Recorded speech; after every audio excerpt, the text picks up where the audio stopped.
topics and opinions expressed in the following show are solely those of the host and their guests and not those of W4CY Radio, its employees, or affiliates. We make no recommendations or endorsements for radio show programs, services, or products mentioned on air or on our web. No liability, explicit or implied, shall be extended to W4CY Radio or its employees or affiliates. Any questions or comments should be directed to those show hosts. Thank you for choosing W4CY Radio.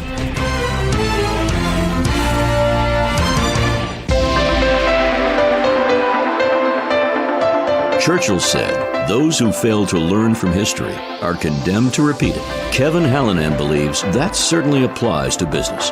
Welcome to Winning Business Radio, here at W4CY Radio. That's W4CY.com. And now, your host, Kevin Hallinan.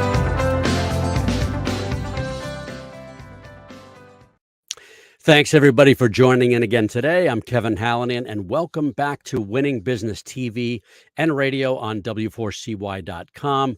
We're streaming live on Talk4TV.com in addition to on Facebook, and that's at Winning Business Radio. And, of course, we're available in podcast after the live show on many other platforms, including YouTube, iHeartRadio, Spotify, Apple, pretty much wherever you listen to your favorite podcasts. It's about 100 in number. We are there.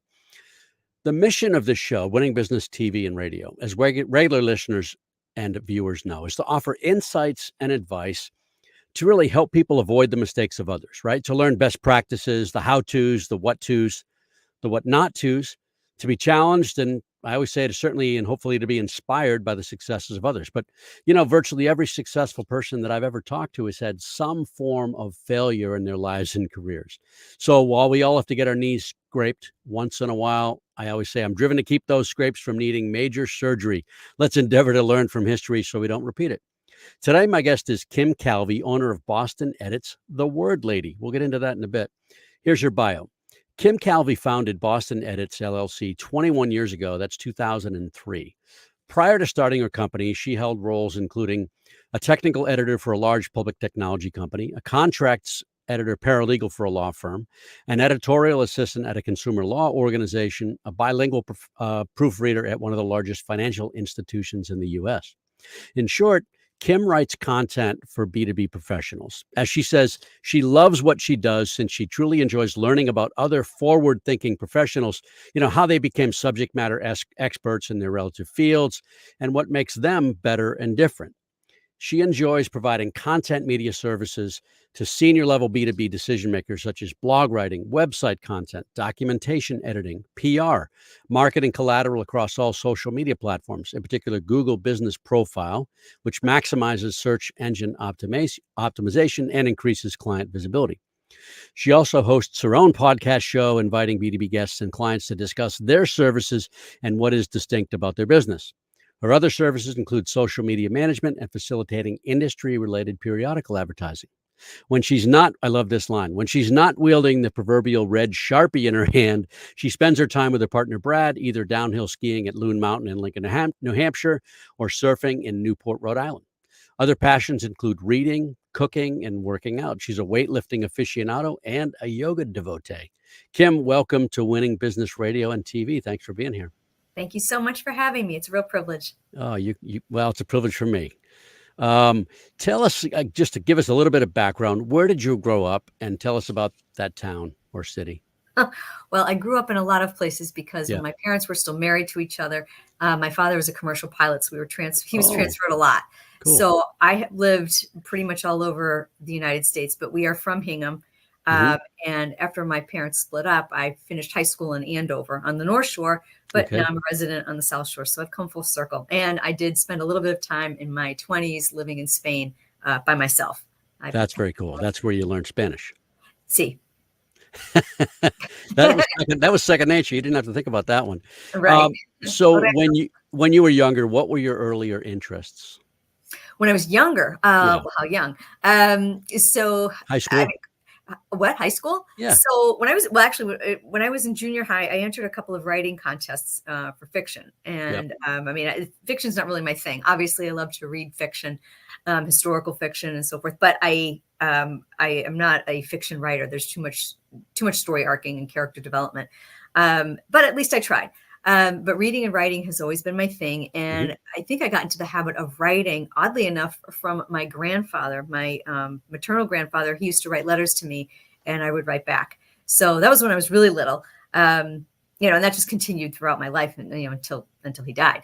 So I've always been around books. I remember going to the library when I was 4 years old and being so proud to get my library card. That's amazing. Libraries are my first love. That was my job when I was in high school. All of my friends thought I was crazy. They were like, "Why don't you want to babysit or work at Friendly's?" And I was like, I am happy around books. So anyway, reading, writing, being around books, that's been my thing since forever.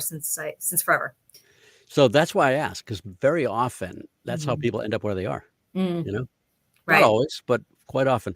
So now college, what made you choose Emmanuel College in Boston and then to major in business administration? Okay, so I went to college as an adult. I didn't go to college right out of high school. I waited until I waited until I was in my late 20s, early 30s, and I was grateful that I went because I felt like I got more out of it than I might have done if I'd gone right out of high school. Because it was business. Was that a conscious decision not to go right away? More or less. And by the way, there's no judgment in that. Some people do that, Well, I mean, it was one of those things where circumstances were such that it wasn't something that was going to happen right out of high school. But I always knew I would get there, and I did. And when I did go, I loved the idea of the school and being I'm a Boston girl. What can I say? I lived everywhere. I keep coming home. And I loved the school. They had an adult learners program. It was called ECAP. It was an Emmanuel College Adult Program. I think that's what it stood for. And everybody in my class I was actually on the younger side, and really, yeah. I was going to say at in your late 20s, going to college to me is an even greater accomplishment because it's more difficult. Life's going on, etc.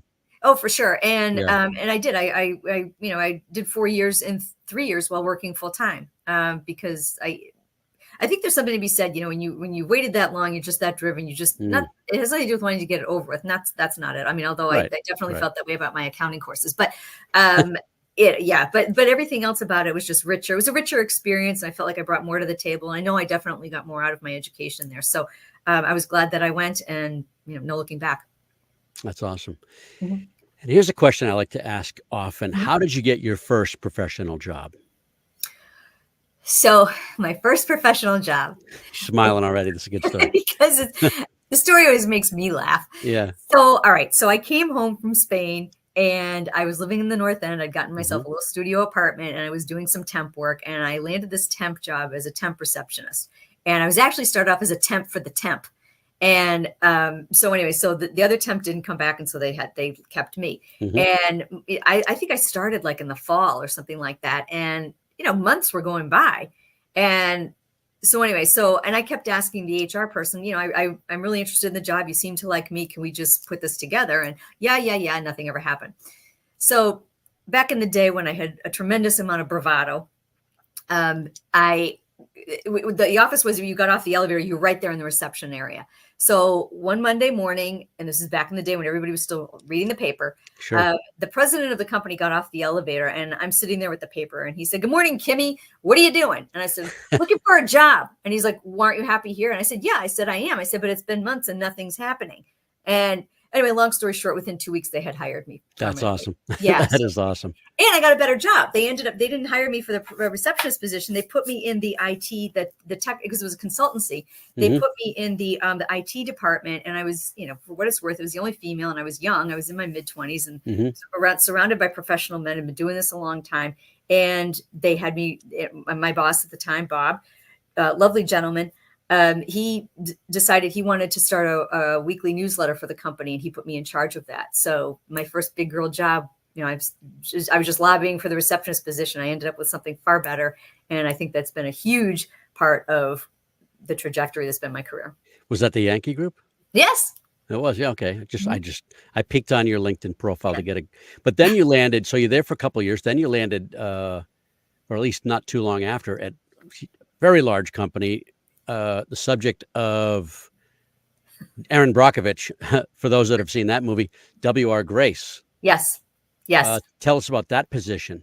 Yeah. So I somebody just called me out of the blue one day and they said, we've got this marketing position and, we saw your resume, and I don't even know where they saw it. Don't ask me. And they're just like, this is what the position is. This is something you think you'd be interested in. It's a little more dynamic. And because at the time I was in school, so I was doing a lot of contract work, a lot of temp work, because I was working full time, but I didn't want the pressure of working necessarily for a company. I just thought, okay, I've got to pay the bills, but I really want to focus on my studies. Anyway, But once I got that down pat, I was glad to take this position. And I learned an awful lot about marketing. I learned a lot about event planning, trade shows, publication, packaging. One of the things that I did was a special project. We worked with the Architectural Institute in Boston, and we created we partnered with them. We created a contest. And I designed the brochure and wrote all the content for it. And then these architectural students had to create a fictitious building in the Charlestown area, in the Navy Yard. To this day, I still have the brochure that I designed.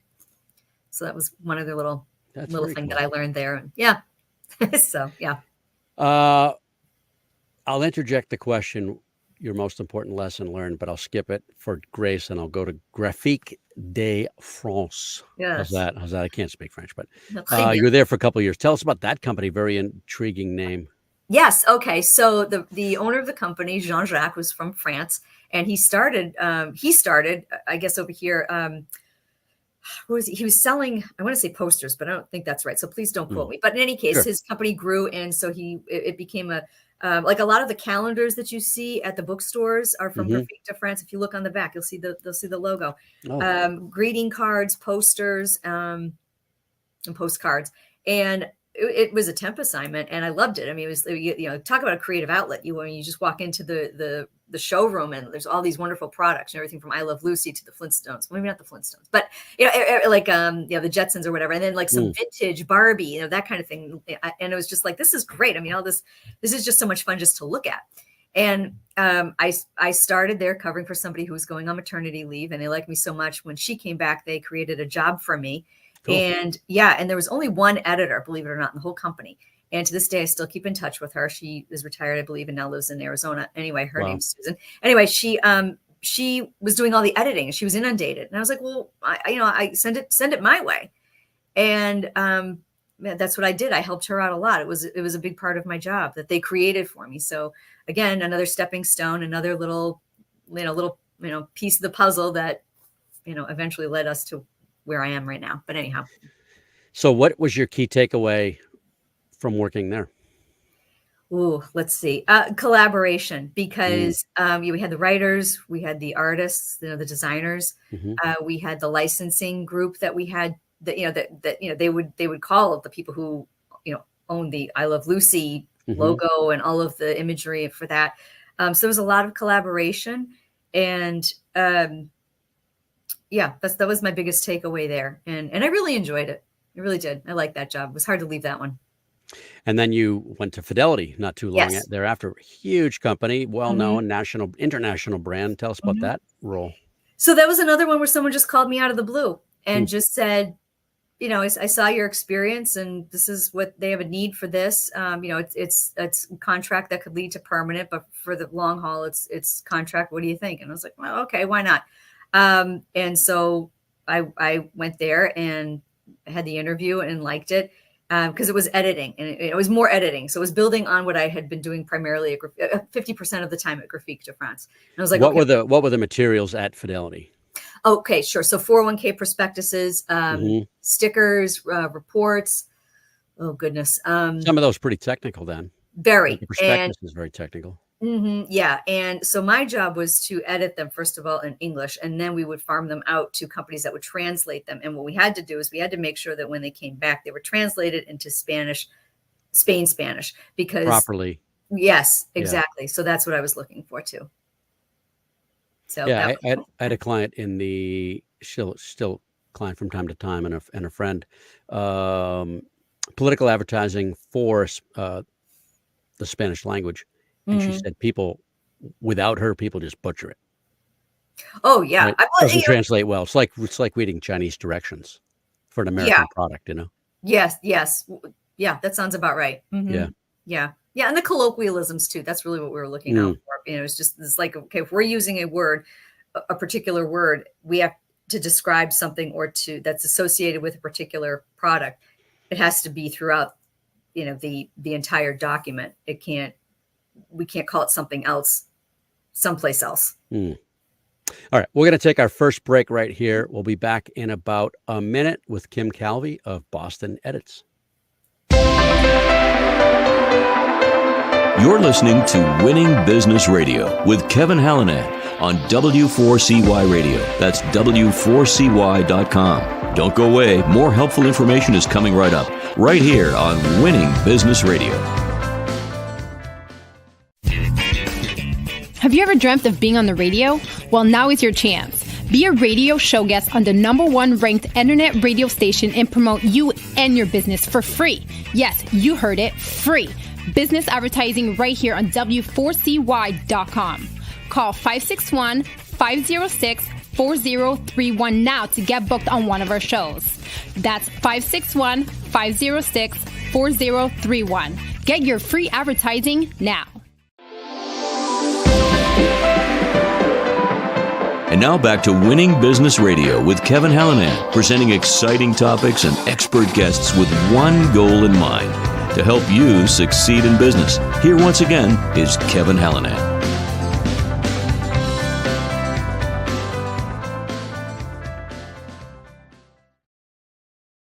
We're back with Kim Calvi. She's the owner of Boston Edits LLC, and she is, I don't want to get it wrong. I'm going to look at it one more time real quick. The Word Lady. Yes. Where did that come from?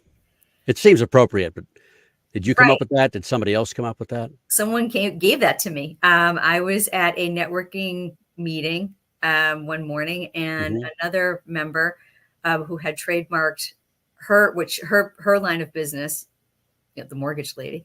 She said, right, and she said, "You should call yourself the Word Lady."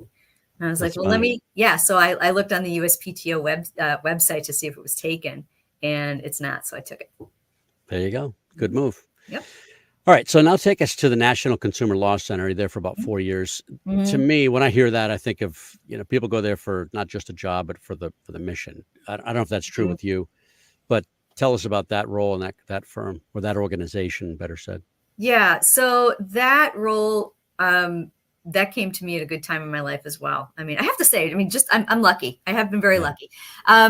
So that came to me, and I, went for the interview, and I knew that, I was like one of 3 or 4 people. And so they offered me the position. I was there for 4 years, and it was a great 4 years. It flew by in a flash. And my job was to edit the chapters or books, depending on what cycle they were in. Sometimes we were rewriting chapters for supplements, and other times we were rewriting whole books. And the lawyers there wrote their content, and we had to edit it to make sure stylistically that it was correct, grammatically, which that was actually a minor thing, because most lawyers are pretty good writers, actually.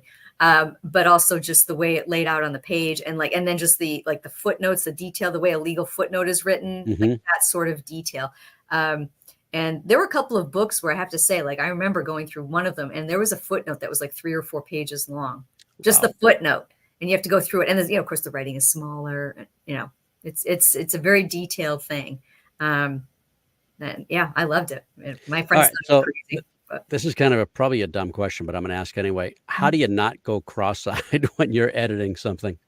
Yeah, well, that's an excellent question. I think that I've only recently started wearing glasses. I didn't wear glasses when I was working there. So I just think that I think you go cross-eyed if you take your eyes away from it too often. And we would actually talk about that, I remember, in staff meetings, myself and the other editors, that you have the manuscript here, the correct manuscript here, and then you've got something else over here. So you're looking at at least 2 different things, sometimes 3 different things at the same time, and you cannot take your eye off of it. And the second you do, then it's you lose your place. It's very disorienting. It's where was I? And you start to panic, and do I have to start over? And it's almost like it's better to keep your eyes on it no matter what.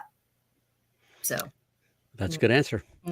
All right. So right around that time, or just thereafter, you became certified, took more education, certified, became a paralegal in 2014, and then you worked at a law firm. So start with why the decision to become a paralegal. So I had gone to law school for a couple of years and I liked it, but I loved the reading and the writing, the litigating. Forget it. I mean, if I want to argue, I'll do that for sport, but I don't want. It's not what I want to earn my living at.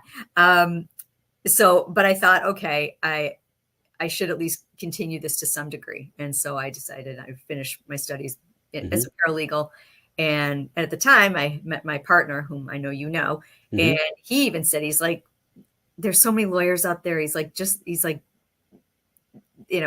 everybody needs a paralegal. And he was right. So in any case, so I'm glad for the education for both.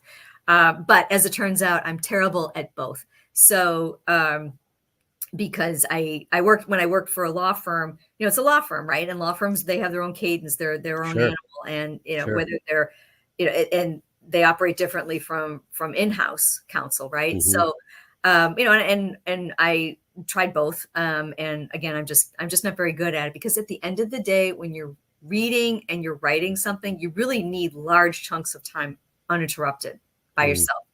And as a paralegal, and probably as an attorney, if you're a busy attorney and you've got paralegals working under you, they're constantly asking you for help or something. And then if you're a paralegal, you've got attorneys coming at you.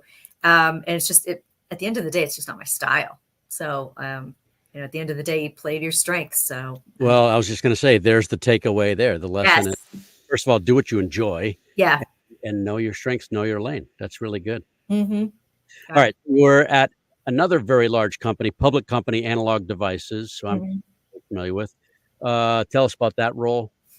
So that was really short-lived. That was a very brief contract role, but the reason I included it in my experience is because that was supremely technical. I mean, more so than any of the books I edited at the National Consumer Law Center. I mean, like, they had style guides and directions on every little thing. And that's not a criticism. It's necessary, because the products they're building, that they're selling are very technical and meant to improve the quality of life and so forth. But that was not particularly creative. So I'm glad for the experience, because it does reinforce, my natural tendency to be detail oriented. But in terms of content, it wasn't anything that was like, oh, I'm really enjoying this. So, or necessarily passionate about semiconductors. I suppose that's a better word. Right? What's that? Not necessarily passionate about semiconductors. Right. Yeah. For some people, but not this person. So, yeah. All right. Then Boston Edits. Right. So you founded it, while you were at Graphique, or somewhere around that time frame. Right. So, yeah. So I legitimized it 5 years ago in 2019, but I've been doing it on the side for years. And that's honestly, once I was finished with Analog Devices, once I finished my assignment there, it was like, you know what? I have enough of a background and I have enough connections to get started, and I've done enough work. So let me and I was in a position where I had the luxury of attempting, to start my own business. And here I am 5 years later. So tell us about the process, the pitfalls. What was the hardest part of starting the company formally? I mean, to make it a living. I think the hardest part was I'll tell you what the hardest part was. I would when I first started, I went to every single networking group that came my way. Large, small, early in the morning, after work, all of that. I went to every single one. And looking back now, it's like, I can't believe I managed to get anything done. But, you do that when you're starting up, because you want to get the business right, and you don't know where it's going to come from. So you go everywhere thinking that you're going to get, and just planting seeds everywhere you possibly can. And within a few months, maybe that's too long. Maybe I'm one of the luckier ones, I guess. I don't know.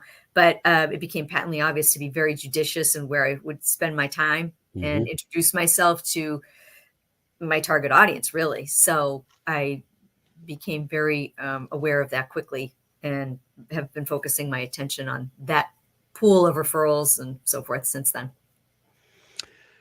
Now, we do an LLC yet? Or did the LLC become later? Come later? That came in 2019. Okay. Yeah. Yeah. That's so, so that, like, that's what I mean. It became official, Right. 5 years ago, 5.5 now. Yeah. Wow. It's come by fast. And your early clients came from that networking, or did they come from other ways? I would say 90% of them came through the networking. Obviously my partner, Brad, knows quite a few people. So he made some introductions, Right. and then they made introductions, they introduced themselves. And I did belong to a couple of other networking organizations too, and I made some contacts who made referrals and so forth. So,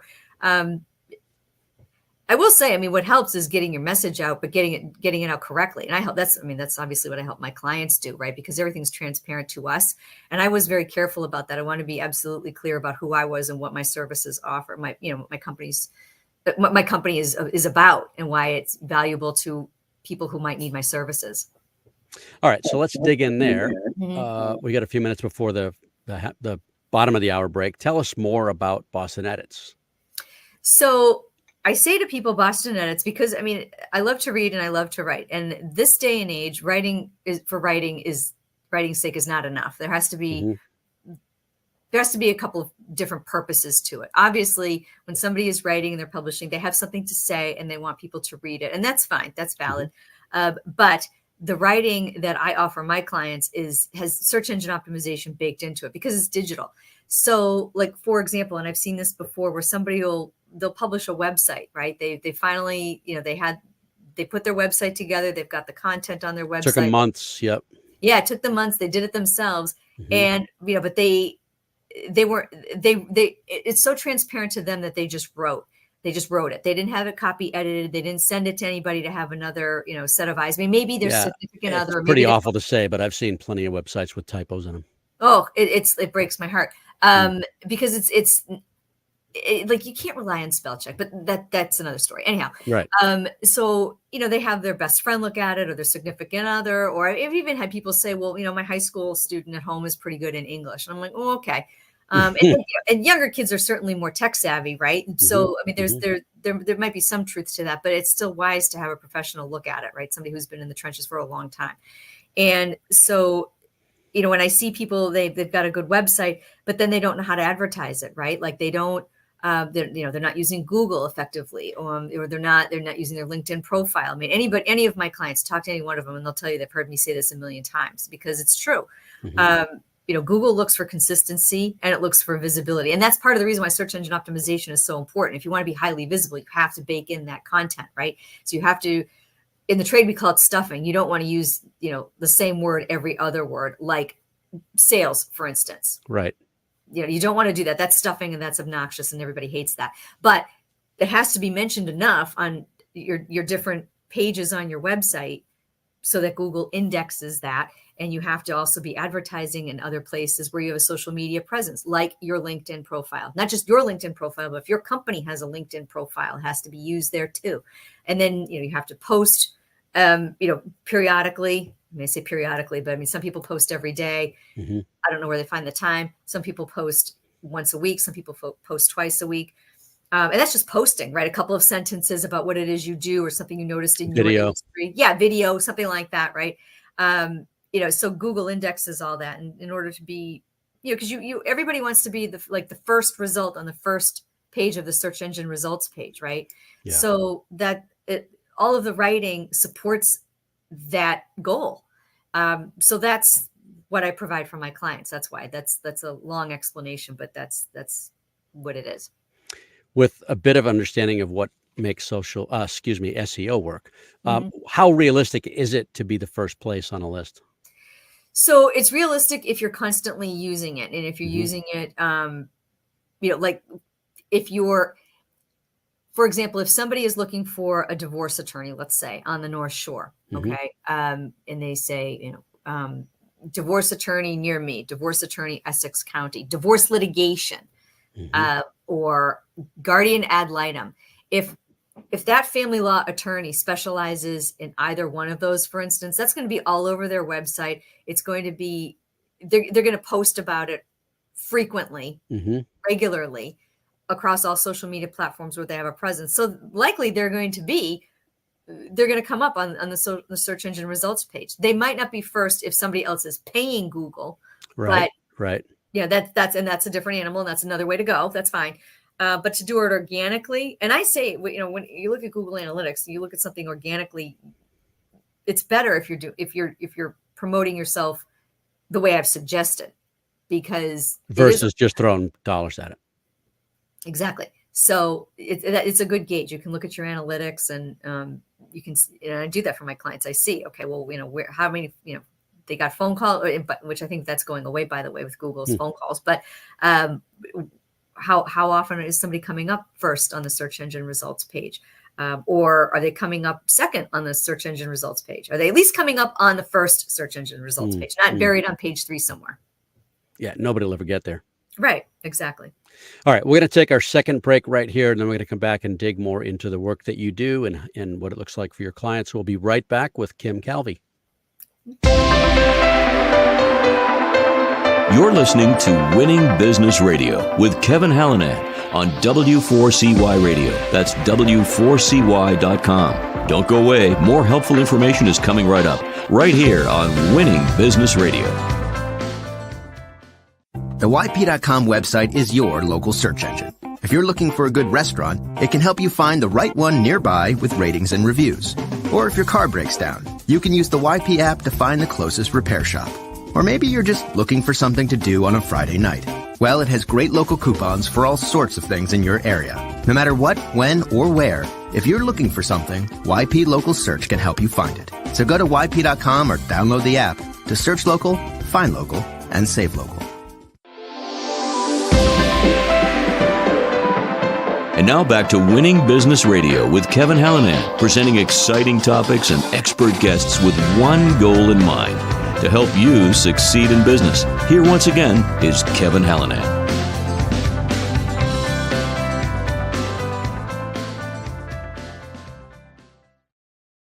We are back with Kim Calvi, owner of Boston Edits LLC and the Word Lady. All right, so take us through, let me mention a topic that you reference in terms of the work that you do, and just give us a little bit about that particular service, writing blogs. Okay, it's one of my favorite things to do. So I write blogs for my clients, not all of them, but some of them. One of them in particular, I've been writing his monthly blog for every month for the past 4 years now. Wow. And so the way I manage that initiative is he and I meet once a month, same time, via Zoom. I record the conversation, and then he just talks about whatever it is he wants to talk about in business, in his business. Or maybe not his business, but maybe something he's seeing in the market as a trend that other business owners should be aware of, because a lot of his clients are business owners. And so then I take that and then I write my blog based on his comments. And it's usually 2 or 3 pages. And then I send it to him and he approves it. He makes a couple of edits, which is good. I always worry when somebody sends me something back without any edits. It's like, did you even read it? Because it's always a term of art that they know that once they read it, they're like, oh, I should say this here. Okay, that's fine, because that didn't come up in conversation. And he'll send it back to me, and then I post it on one of his websites, and then I post it on his LinkedIn profile, on his business's LinkedIn profile, and just make sure that, and then I push it on his LinkedIn profile. I push it to all of the groups that he belongs to really cast the net wide, to really emphasize that he's a subject matter expert in what he's talking about, and he truly is. And he's one of the nicest people I've ever met. I mean, all my clients are nice people, because I avoid working with jerks. But very good, right? And he's a pleasure to work with, and I learn as much as I'm not just writing, but I always pick up a tip or two as well, and so I get more out of it than just the writing. I love it. All right, new website copy, and differentiate that from additions or edits to existing copy. I don't know. Yeah. So, well, I'll do both. So, for example, somebody will say, like, I've got new clients who they have a great website. They came to me with a great website, but there were a couple of typos on the homepage, and I would point that out, and then go ahead and do an entire copy edit or proofread of the whole website. And copy editing and proofreading are 2 different things, by the way. So I will, and then we make those changes, and there we go. sometimes someone will come to me and they'll say, like one of my first clients, she had a website that was like, it was launched when websites were the new big thing, right? So it was a while ago. And her law practice changed a little bit. Her father retired. So there were some changes we had to make to her website. And also websites back in the day, when we first started out, were not as dynamic, were not as snazzy. Not at all. Not at all. Right? Yeah. Very truncated, very just ugly, right? The first website I was involved in was the mid-90s. That's a while ago. Yeah. So yeah. And maybe hers was too. So anyway, so I inherited that. And so I rebuilt her website, and it completely changed the look of it. And then we rewrote all of the content too, because when the website was launched, she was a younger attorney. Now she's certainly more established, has more to say. She's been published. She's more accomplished in her practice area. And so we had to make sure that we emphasized that on her website, which we did. And so that was, that was good copy. That was a good project. I mean, talk about, sinking your teeth into something for sure. And making a difference. That's good. Mm-hmm. Social media content, I think we get that, but talk about it. And collateral. Mm-hmm. Right. So collateral, that's a broad term. So that could, So what that means is pretty much anything my client needs it to mean, really. So like, for example, I've had clients, one of my first clients, still a good client in Manchester, New Hampshire. And I built his website for him, and I still manage it to this day, write his blogs. But I also, because he's involved in a lot of charities, he's asked me, can you write this letter? Can you, can you help put together this brochure? For his own company, I put together sell sheets. He asked me to do that one day. He just called me up and he said, I'd like to have sell sheets on these 4 topics. Okay. So I did. We had a conversation about it so I could get some more detail, but then I just curated a lot of the content from the website, and then just obviously what I knew about him, what I know about his business. So that's an example of collateral. And those would be charged hourly versus project or retainer? Well, no, for my existing clients, those are, it falls into the auspices of what I do for them as a retainer client. Cool. So, Yep. Yeah. I mean, occasionally though, I mean, like a client will say, like, I've got a couple of clients that they have me just do their social media posts, once or twice a month, whatever it is. But if they were to ask me, look, I need a brochure. Okay, then that's a separate project. Right. But the thing with editing copy, it's really, I don't like charging by the hour because I don't know how long something is going to take. And I certainly don't want to misquote somebody. I'd rather just say, here's the the investment fee, for the entire project, versus here's what I charge an hour. That's because I don't want to overcharge. I don't want to undercharge. Somebody's going to lose under that arrangement. No, that's very good. Website development, that's starting from scratch, right? Do you do the technical part? Do you farm that out? No, I do that. I do that too. I build it right from scratch. Yeah. Yep. And I do. I've done, Wow. I don't know. How many have I done now? I don't know. More than a dozen, less than 20 in the past 5 years. Yeah. Wow. They all look different. My fingerprints are all over it, but they all look different. That's good. That's rolling up your sleeves. Because you know what? I see a number of websites that look very much the same.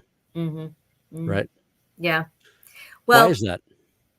Well, see, here's the thing. So another one of my trademarks is your voice heard through the written word. Yeah, I was going to ask you about that. Go ahead. Yeah. Okay. So 2 and 2, we've heard this before. 2 and 2 will always equal 4. It doesn't matter who does the math, right? But what matters is how we get there. So you could have, again, I'll just go back to family law. You could go, you could have a family law attorney who focuses on, litigation and is also a guardian ad litem and focuses on complex asset division, for instance. And then you could have another family law attorney who focuses on adoption or restraining orders or same-sex unions.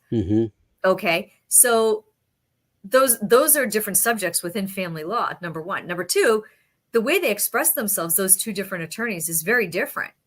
One might be a little bit more to the point, and somebody else might, and they're not. I mean, I'm just making this up now. Right. But somebody else could be a little bit more, fluid in the way they communicate, and just more relaxed, and so their tone is different. So the writing has to reflect that. not just the language, but their tone. Because what I say to my clients when they're contemplating working with me is, we want somebody to go to your website, and we want somebody to look at your website and read it and say, I like how this person communicates. I feel like how they're communicating resonates with me.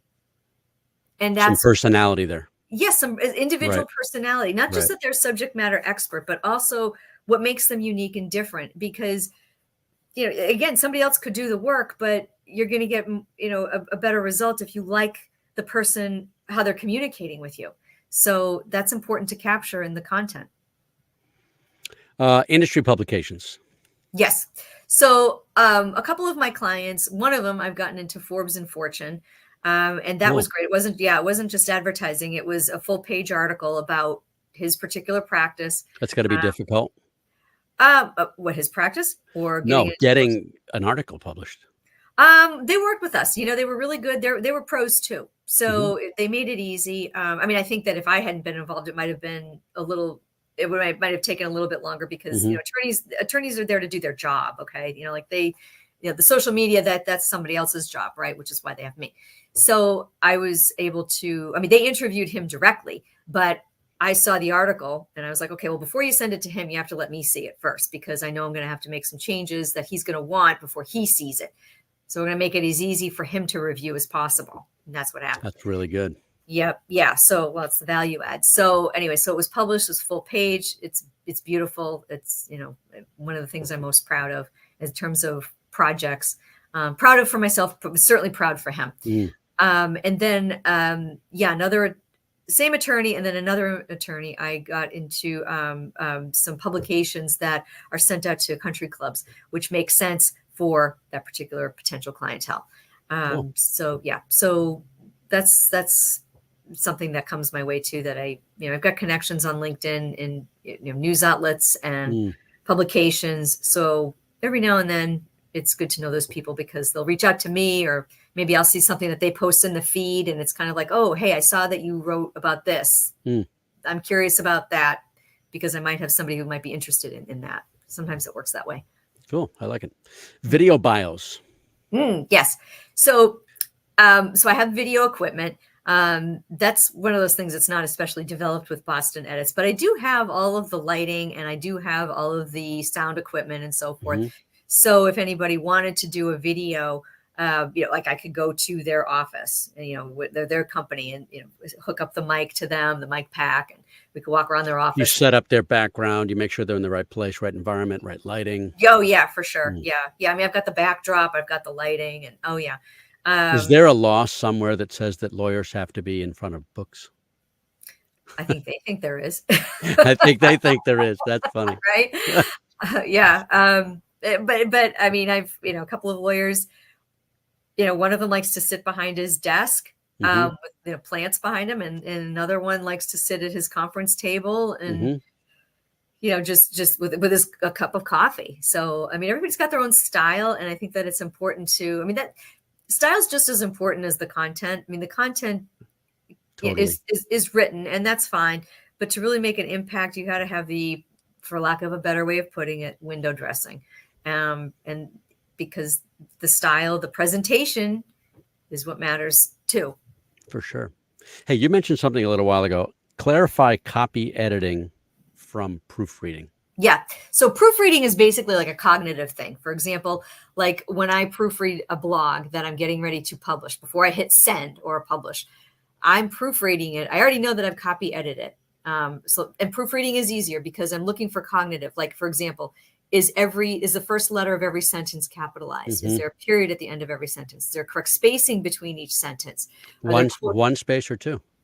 One. We only do one now. And honestly, it took a long time for me to get used to. I freely admit that. I didn't. You know what? You probably know, but most people don't realize why that was, because in typing school, they would teach you period, space, space. Yeah. Oh, I remember that. And online and digital doesn't need that spacing. Right. Yep. Yeah. I know. But it still took me a long time to get used to. So yeah. So that's another thing. That's for proofreading in particular. That's what I have to correct a lot of times. I took a typing class in high school. You did? I did. Yeah. So did I. It paid off. It paid off. Right. Exactly. Oh yeah. Yeah. So I will proofread, to make sure like cognitively that everything looks the way it's supposed to. Quotes are where they're supposed to be. Like for example, and this is a big one. Sometimes a word will repeat at the end of one line and the beginning of the next. Yeah. That's something else you have to look out for. But, and there are other checks that us word nerds perform to make sure that nothing is published before it should be. Has to be correct. So that's an example. Copy editing is different. Copy editing is when, like, for example, and I've got a couple of clients who they're very good writers, so they write their own blogs, and that's fine. And that's what they want to do. But they will send it to me to copy edit, and I take out my proverbial red Sharpie and I make it bloody because, like, for example, like maybe they'll use punctuation that's not quite correct, or they use a word like the word, I don't know, increase. They use it 3 times in 2 sentences. Like that sort of thing. That's copy editing. Like that's getting into the copy. That's okay. We've got to polish this up a little bit. Use other words, use other punctuation. Maybe shorten a sentence, or maybe take a sentence that's too long and break it into 2. That's copy editing. How about, this is something I learned in the 11th grade. It's amazing how we can think back and remember this stuff.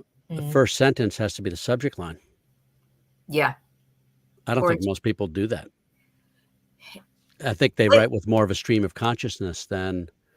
That's the rule. Yeah. Okay. But rules are made to be broken.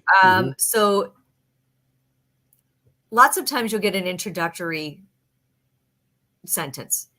Like for my own writing, I'm good with that. I will start off like, I don't, and this kind of, is counter probably to second nature to you. Well, it is, but it's also, I mean, I've been told I have an intense personality, but when I'm writing, I start off kind of slow. Like I will say, this year has been, we've noticed this in the market. We've noticed this, da da da da da. But how does it relate to this subject? Kind of lead up to it instead of landing on someone like a ton of bricks. I mean, both are effective, and in the right context, both are necessary. Either is necessary. All right. So here's the point you mentioned before. I'll just read. This is from your bio or from your website. Employing copywriting skills, line editing, copy editing, and proofreading skills as appropriate. Your goal is to pair the foundation of American English grammar rules with consistent use of your client's original voice to create a unique brand entity. A unique brand identity, which speaks clearly and concisely to their intended audience. That kind of summarizes that well, I think. Thank you. Yeah.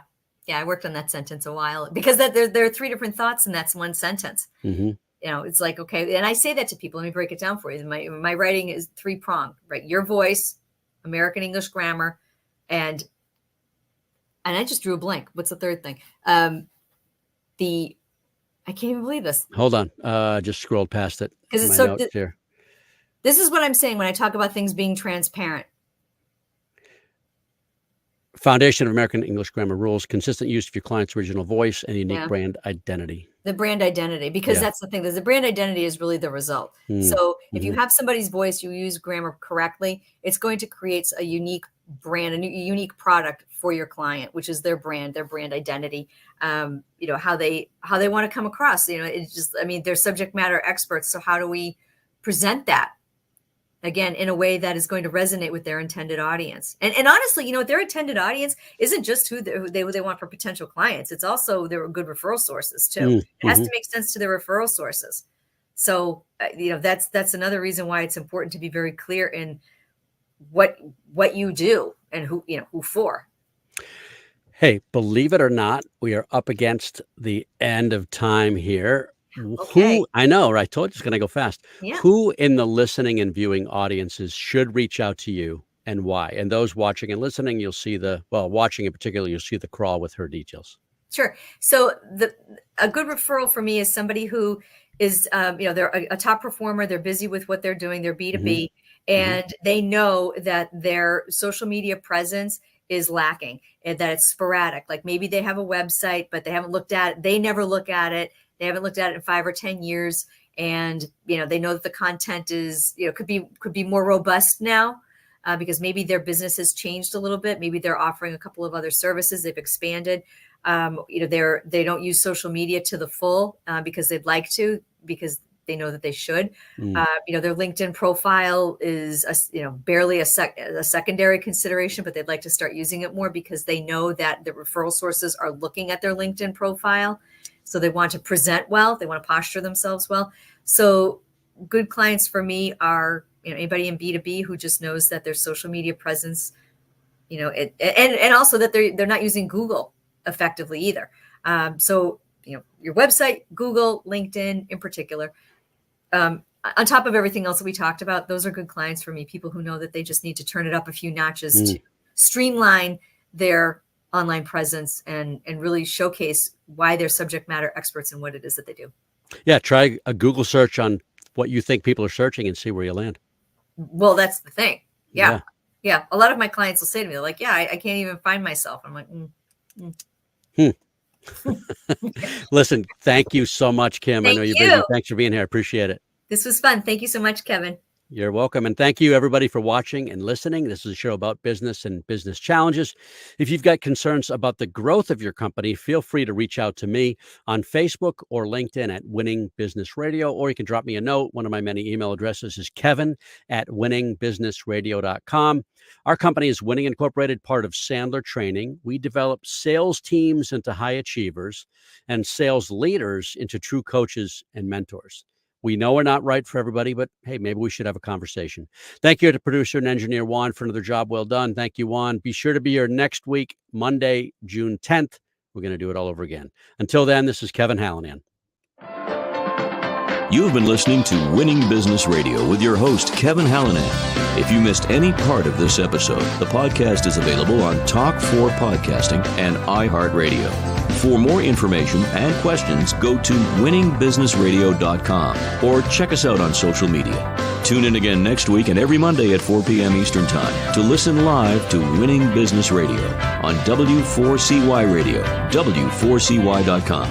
Until then, let's succeed where others have failed and win in business with Kevin Hallinan and Winning Business Radio.